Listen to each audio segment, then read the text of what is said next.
जय भीम मित्रों, आने वाली 12 मई को भगवान बुद्ध का जन्मदिन है। बुद्ध पूर्णिमा बौद्ध धर्म का एक प्रमुख पर्व है जो गौतम बुद्ध के जन्म, ज्ञान प्राप्ति, निर्वाण और महापरिनिर्वाण मृत्यु की स्मृति में मनाया जाता है। यह पर्व वैशाख माह की पूर्णिमा को मनाया जाता है। 2025 में बुद्ध पूर्णिमा 12 मई को मनाई जाएगी। यह दिन बौद्ध अनुयायियों के लिए शांति, करुणा, अहिंसा और आत्मचिंतन का प्रतीक है। बुद्ध पूर्णिमा न केवल धार्मिक बल्कि सांस्कृतिक और सामाजिक दृष्टि से भी महत्वपूर्ण है, क्योंकि यह बुद्ध की शिक्षाओं को याद करने और उनके बताए मार्ग पर चलने का अवसर प्रदान करता है। जिस दिन पूरे विश्व भर में गौतम बुद्ध का जन्मदिन मनाया जाता है, गौतम बुद्ध के पिता चाहते थे कि सिद्धार्थ बड़े होकर एक सम्राट बनेंगे और राजपाट संभालेंगे, लेकिन गौतम बुद्ध आगे चलकर एक सन्यासी बने और ज्ञान की प्राप्ति में निकल पड़े। बौद्ध धम्म। यहाँ खासियत है कि बौद्ध धम्म में अंधविश्वास और पाखंडवाद बहुत दूर की बात है। बौद्ध धर्म में किस भी प्रकार के देवी देवताओं पर विश्वास नहीं किया जाता है। बुद्ध धर्म को नष्ट करने के लिए बहुत से षड्यंत्र रचे गए, लेकिन बौद्ध धर्म को नष्ट नहीं किया जा सका।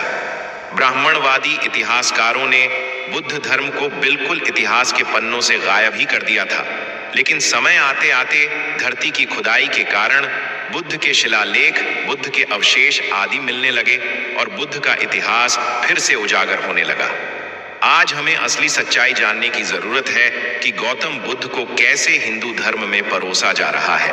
अभी हाल ही में इस बार आने वाली बुद्ध पूर्णिमा के अवसर में बोध गया में बोधि वृक्ष के नीचे सिद्धार्थ गौतम को आत्मज्ञान प्राप्त हुआ और वे गौतम बुद्ध बन गए। यह घटना भी वैशाख पूर्णिमा को हुई। 80 वर्ष की आयु में 483 ईसा पूर्व कुशीनगर में वैशाख पूर्णिमा के दिन ही बुद्ध का महापरिनिर्वाण हुआ। यह उनके भौतिक शरीर का अंत था, लेकिन उनकी शिक्षाएं अमर रहीं। ये तीनों घटनाएं बौद्ध धर्म के लिए अत्यंत महत्वपूर्ण हैं और इसलिए बुद्ध पूर्णिमा को त्रयी पवित्रता का दिन माना जाता है।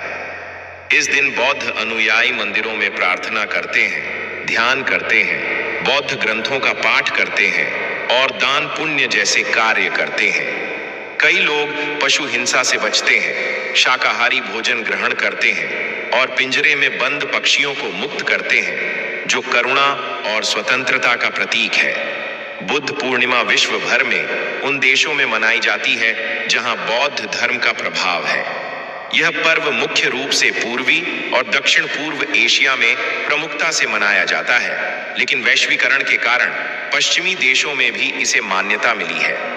2025 में बुद्ध पूर्णिमा को निम्नलिखित देशों में मनाए जाने की संभावना है: Bharat, Nepal, Sri Lanka, Bhutan, Myanmar, Thailand, Laos, Cambodia, Vietnam, चीन, जापान, दक्षिण Korea, Taiwan, Mongolia, Malaysia, Singapore, Indonesia, संयुक्त राज्य America, Canada, Australia, United kingdom, Germany, France और अन्य देश जहां बौद्ध समुदाय मौजूद हैं।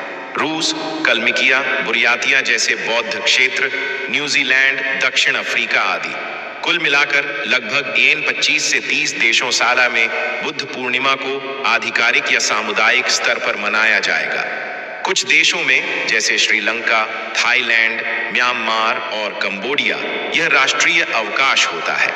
संयुक्त राष्ट्र ने 1999 में बुद्ध पूर्णिमा वेसाख को अंतरराष्ट्रीय अवकाश के रूप में मान्यता दी, जिसके बाद इसे वैश्विक स्तर पर और अधिक देशों में मनाया जाने लगा। बुद्ध ने अहिंसा को जीवन का आधार बनाया और सभी प्राणियों के प्रति करुणा का संदेश दिया। उनकी शिक्षाएं हिंसा, क्रोध और घृणा को त्यागने पर जोर देती हैं। बुद्ध ने 4 आर्य सत्यों, दुख का कारण, दुख का निवारण और अष्टांगिक मार्ग का प्रतिपादन किया, जो मानव जीवन के दुखों को समझने और उनसे मुक्ति पाने का रास्ता दिखाते हैं। यह 8 गुणों सम्यक दृष्टि, संकल्प, वाणी, कर्म, आजीविका, प्रयास, स्मृति, समाधि का मार्ग है, जो नैतिकता, ध्यान और प्रज्ञा के माध्यम से निर्वाण की ओर ले जाता है। बुद्ध ने जाति, वर्ण और लिंग भेद को नकारा। उन्होंने सभी को समान माना और अपने संदेश को हर वर्ग तक पहुंचाया।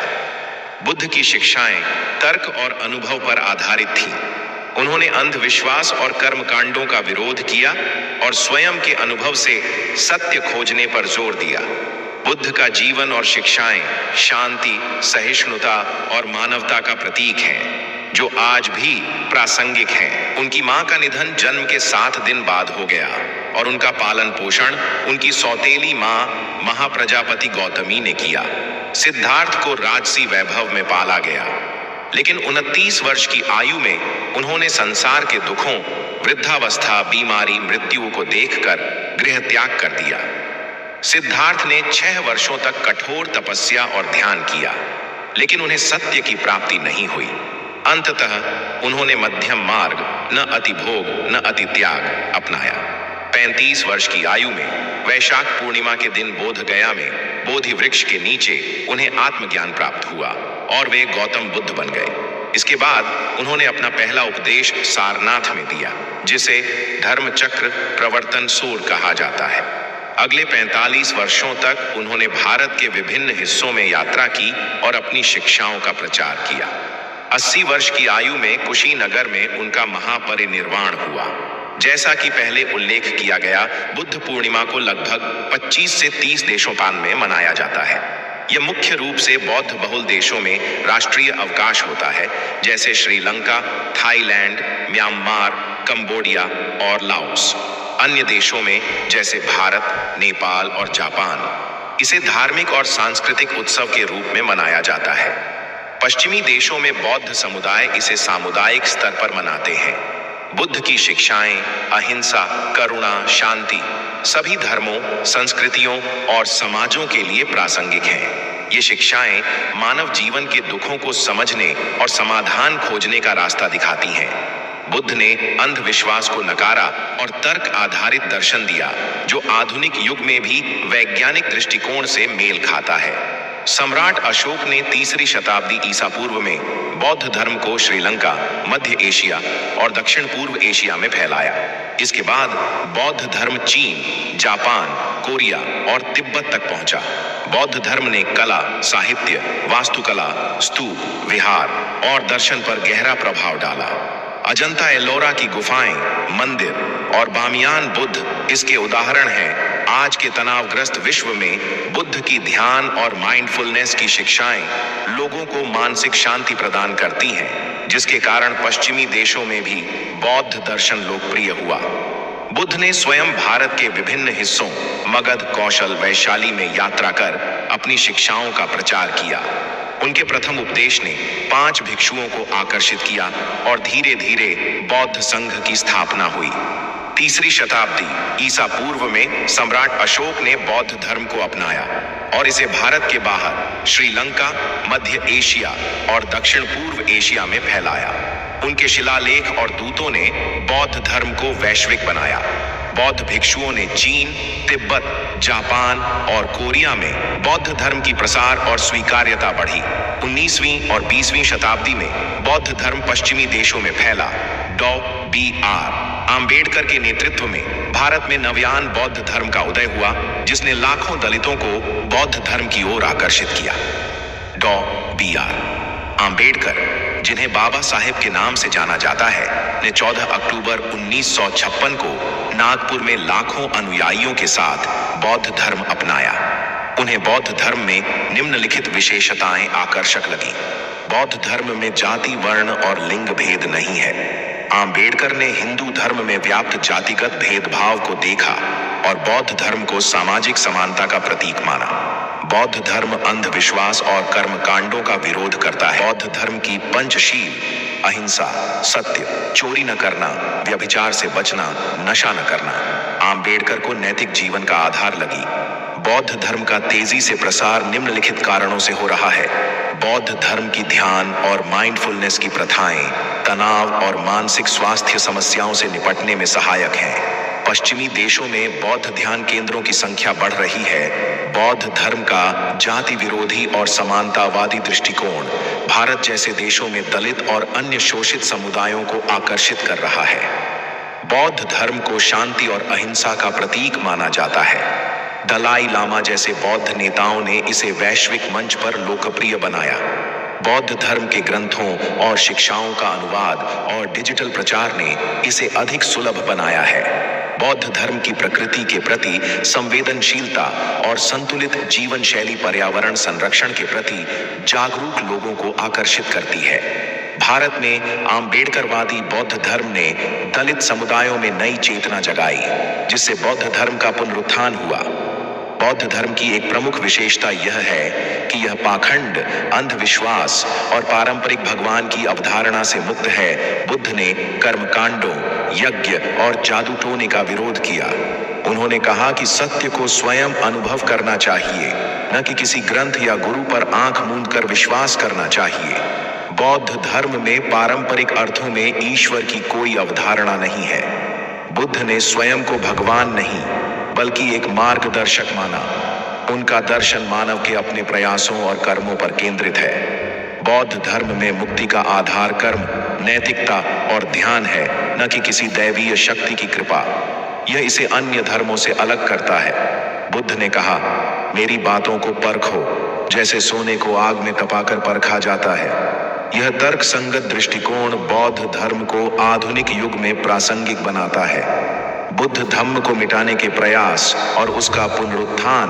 बौद्ध धर्म को भारत में कई बार मिटाने के प्रयास हुए, लेकिन यह बार बार उभर कर सामने आया। 10वीं से 13वीं शताब्दी तक बौद्ध धर्म भारत में कमजोर हुआ। हिंदू धर्म के पुनरुत्थान, विशेष रूप से शंकराचार्य जैसे दार्शनिकों ने बौद्ध धर्म को चुनौती दी।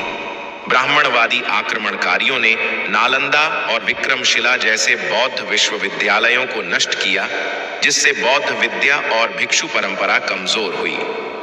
आज तक हमसे छुपाया गया कि बख्तियार खिलजी ने नालंदा विश्वविद्यालय को जलाया था, लेकिन सच्चाई यह है ही ब्राह्मणों ने उसे जलाया था, जिससे बौद्ध धर्म नष्ट हो सके।